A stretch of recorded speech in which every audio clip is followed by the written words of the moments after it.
In the peaceful expanse of Dimitri State, the sun cast its brilliant light upon the rooftops, bathing the houses in a warm, golden glow.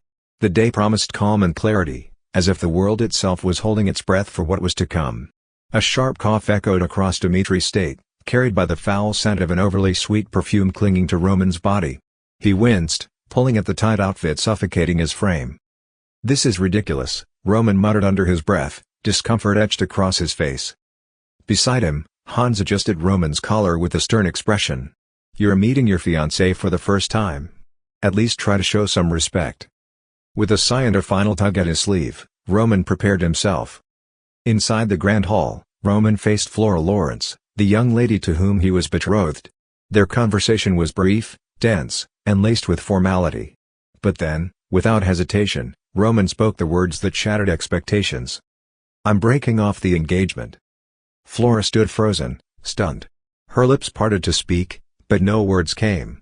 All she could do was watch as Roman turned his back and walked away, his figure fading into the distance.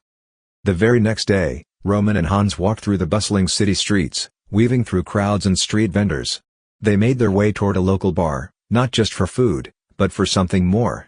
Roman was already deep into his investigation of the secretive and dangerous group known as the Blood Fang. Hans couldn't hide the worry on his face. "Master Roman. This is dangerous. Are you sure?" But Roman had already made up his mind. With a commanding tone, he said, "I'll continue the investigation alone." He turned from his loyal servant and slipped into a quiet, shadowed alley, deliberately drawing the attention of those lurking in the dark. 3 shadows emerged from the darkness, members of the Blood Fang. The bait had worked. One of them, eyes cold and burning with malice, lunged straight at Roman with a knife gleaming under the moonlight. But Roman didn't flinch. In one swift, fluid motion, Roman countered. The attacker's body went limp as Roman drove the blade deep into his neck. A spray of crimson painted the alley walls, his lifeless body crumpled to the ground without a sound. The remaining 2 stood frozen. Their confidence shattered. The rumors. They were true. This man wasn't just a noble. He was a monster cloaked in human skin. Fear crept into their eyes as Roman turned toward them, his lips curling into a wicked, taunting smile. He raised a hand, fingers beckoning.